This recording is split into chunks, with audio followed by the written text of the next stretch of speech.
नमस्कार दोस्तों, स्वागत है आपका चंद्रमणि आईएएस अकेडमी में। तो आज का जो हमारा पहला करंट अफेयर का टॉपिक है वो है देश में पहली बार पटना में एम्स में युवक को दिया गया कोवैक्सीन का first dose. Bihar special news है। अब न्यूज़ क्या है इस बारे में थोड़ा हम लोग चर्चा करते हैं।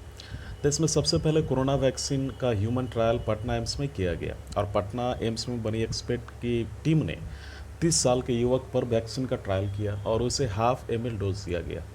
वैक्सीन देने के बाद करीब 4 घंटे तक, राइट, करीब 4 घंटे तक उसे ऑब्जर्वेशन में रखा गया, फिर घर भेज दिया गया। तो 7 दिन के बाद फिर इसी शख्स को बुलाया गया और बताया जा रहा है कि 14 दिन के बाद फिर इन्हें सेकेंड डोज दिया जाएगा। देश में अभी तक ऐसा ट्रायल किसी भी संस्थान में नहीं हुआ है और पटना एम्स के निदेशक प्रभात कुमार सिंह ने बताया कि अब तक 18 लोगों का टेस्ट किया गया था, जिनमें 8 लोगों को डोज दिया जा चुका है और अभी और लोग आने वाले हैं, अभी बाकी हैं जिन्हें ये डोज दिया जाएगा। अगला जो न्यूज़ है वो है, देख भी सकते हो, आज से मात्र आधे घंटे में होगी कोरोना की जांच, सभी जिलों की भेजे गए रैपिड एंटीजन किट। इस न्यूज़ के बारे में मैं पहले भी डिस्कस कर चुका हूं पिछले कुछ वीडियोस में, तो मैं इस पर कम समय लूँगा। बिहार के लोगों को अब कोरोना की जांच कराने के लिए 24-48 घंटे इंतज़ार करने की ज़रूरत नहीं है, अब मात्र ½ एन आवर में होगा, राइट। और साथ ही साथ मैं बता दूं कि ICMR Indian council of medical research से अनुमति मिलने के बाद बिहार के सभी जिलों में आज से ही रैपिड एंटीजन किट से कोरोना पैंडमिक की जांच शुरू हो जाएगी।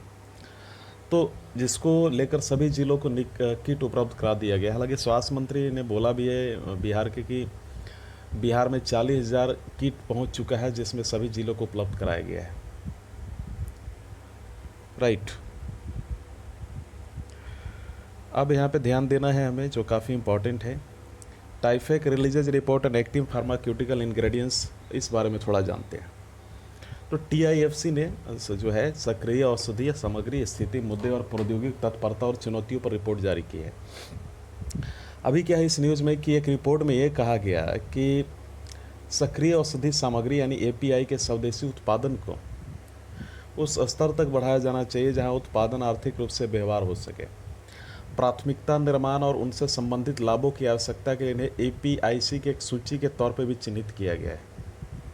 भारत सरकार ने विज्ञान और प्रौद्योगिकी विभाग के अंतर्गत एक स्वायत्त संगठन प्रौद्योगिकी सूचना पूर्वानुमान मूल्यांकन परिषद TIFC द्वारा हाल ही में सक्रिय औषधि सामग्री स्थिति, मुद्दे, प्रौद्योगिकी तत्परता और चुनौतियां शीर्षक पर एक रिपोर्ट जो है प्रकाशित की गई।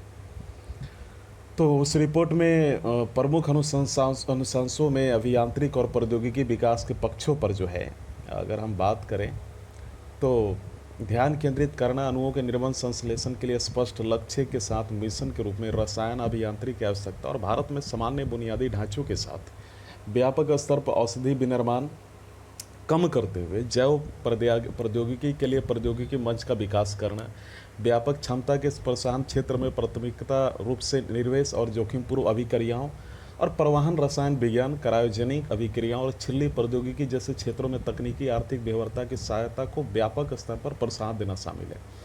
तो ये कुछ न्यूज़ आई है और आप मिल्क टी एलियांस थोड़ा इंपॉर्टेंट न्यूज़ है, आप इस बारे में थोड़ा देखना। मिल्क चाय गठबंधन देखिए एक ऐसा शब्द है जिसका उपयोग थाईलैंड, हांगकांग और ताइवान के नेटिजन्स से बने एक ऑनलाइन लोकतांत्रिक एकजुटता आंदोलन का वर्णन करने के लिए किया जाता है, ये समझना है आपको। अब यहीं पे एक चीज़ और बोला गया है कि ये सोशल मीडिया, और ये है भी तो वास्तव में है कि सोशल मीडिया पर चीनी ट्रोलों और राष्ट्रवादी टिप्पणीकारों की बढ़ती उपस्थिति जवाब में उत्पन्न हुआ। तो क्वाइन जो हम लोग बात कर रहे हैं यहाँ पे द मिल्क टी के लिए, तो इसको मिल्क टी एलियांस का जो क्वाइन हुआ था एक अनौपचारिक शब्द है जो सोशल मीडिया उपयोगकर्ताओं द्वारा गढ़ा गया है, क्योंकि इस क्षेत्र में चाय को दूध के साथ कई देशों में चाय के अलावा चाय का सेवन किया जाता है। तो ये तो आपने इसके बारे में देखा। वहीं पे मैं इसमें इस न्यूज़ के बारे में काफ़ी डिस्कस भी कर चुका हूँ। मैं एंटीजन जो हम लोग टेस्ट ड्राइव की बात कर रहे हैं, इस बारे में मैं हल्का सा टॉपिक पे चर्चा करूँगा। तो एक 1234 अगर प्रयोगशालाओं में रैपिड एंटीजन परीक्षण के उपयोग से प्रति मिलियन TPM जनसंख्या पर हुए 9,231 से ज़्यादा परीक्षण हुए। अब यहाँ पे आपको समझना है कि परीक्षण पता लगाना और प्रचार, और हम बात करें प्रचार की नीति के तहत केंद्र सरकार, राज्य सरकारों, केंद्र शासित राज्यों में परीक्षण में लगातार बढ़ोतरी जो है कर रही है। परिणाम स्वरूप देश भर में लगातार परीक्षण प्रयोगशालाओं में बढ़ोतरी देखने को मिल रही है। और साथ ही साथ अगर हम बात करें तो परीक्षण में आईसीएमआर के दिशा निर्देशों के साथ बढ़ोतरी जो है की जा रही है, और इससे मामलों को जल्दी पता लगाने में सहायता मिलेगी। पिछले 24 घंटों में 3,26,000 अगर हम बात करें, यहाँ पे आप देख लो, 3,26,000 सैंपल से नमूनों का परीक्षण किया गया, और इस प्रकार भारत में कुल 1,27,39,490 नमूनों के परीक्षण के साथ प्रति मिलियन आबादी पर 9,000 यानी 9,231.5 परीक्षण हो चुके हैं। तो देश में परीक्षण प्रयोगशाला नेटवर्क और मजबूत हो गया। भारत में 1234 प्रयोगशालाएं इस बीमारी का परीक्षण करें, इनमें से 874 सरकारी क्षेत्र के और 360 निजी प्रयोगशालाएं हैं। अब रेलवे जो है अपना जो है राजस्व बढ़ाने के चक्कर में लगा हुआ है, उस बारे में थोड़ा हम लोग पढ़ेंगे। और लागत में कमी लाने, परिचालन की सुरक्षा में बढ़ोतरी और मौजूदा कर्मचारियों के कल्याण के प्रति सामूहिक रूप से विशेष ध्यान देने की आवश्यकता है, ऐसा श्री पीयूष गोयल के द्वारा बोला गया है।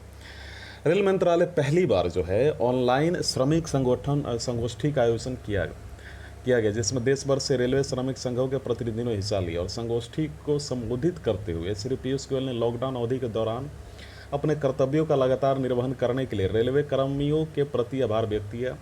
और मंत्री ने कहा कि उच्च स्तर से लेकर निम्नतम स्तर के सभी अधिकारियों कर्मचारियों ने लॉकडाउन अवधि के दौरान अपने कर्तव्यों का जो है ईमानदारी पूर्वक निर्वहन किया है।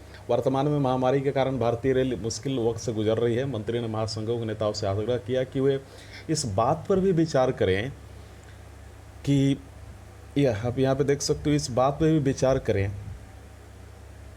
कि इस महामारी के कारण दुनिया भर में मंडरा रहे इस संकट से रेलवे को कैसे बाहर निकाला जा सकता है।